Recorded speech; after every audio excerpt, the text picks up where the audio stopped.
Estamos en Saculeu, pues aquí con las candidatas, ¿verdad? Ya que contamos con 9 candidatas también, ¿verdad? Y también los compañeros de la comisión, ¿verdad? Es un equipo de trabajo. Aquí estamos, pues estamos contentos, ya estamos ya empezando ya el evento, ¿verdad? Que nuestra entidad MAI, pues, ¿verdad? Queremos presentar, darle a conocer también a Santa Cruz de Quiché. Estamos muy contentos y alegres también, ¿verdad? Compartiendo con las candidatas también, las patojas también que están con nosotros también, y igual la Ixquicucush Quiché saliente también, ¿verdad? Está con nosotros.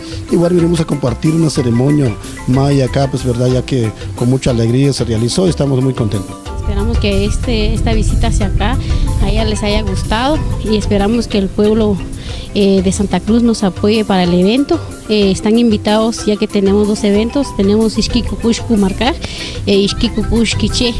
Esperamos que todo nos salga bien y un saludo para el pueblo de Santa Cruz del Quiché. Tenemos 9 candidatas de diferentes comunidades. Yo sé que todas ellas vienen con el ánimo de venir a ganar, pero sabemos que todas ellas son ganadoras y que siempre tenemos que elegir a alguien que represente a Santa Cruz del Quiché en los distintos eventos que las sean invitadas.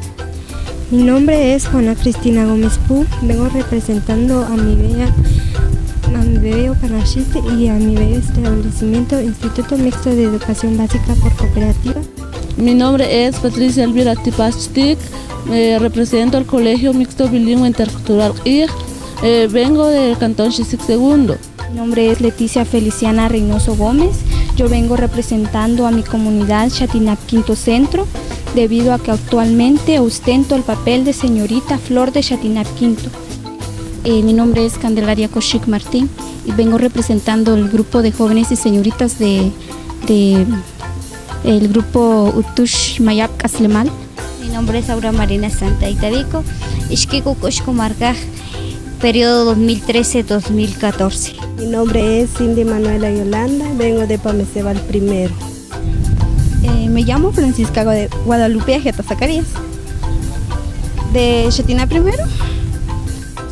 Mi nombre es Dina María Betsabe Barrera y vengo representando al Instituto de Chatina I. Mi nombre es Claudia María Ponsixtán, vengo representando orgullosamente a la comunidad de Panachit II Centro. Mi nombre es Antolina Verónica de León Mendoza y represento a mi comunidad Estancia Primer Centro.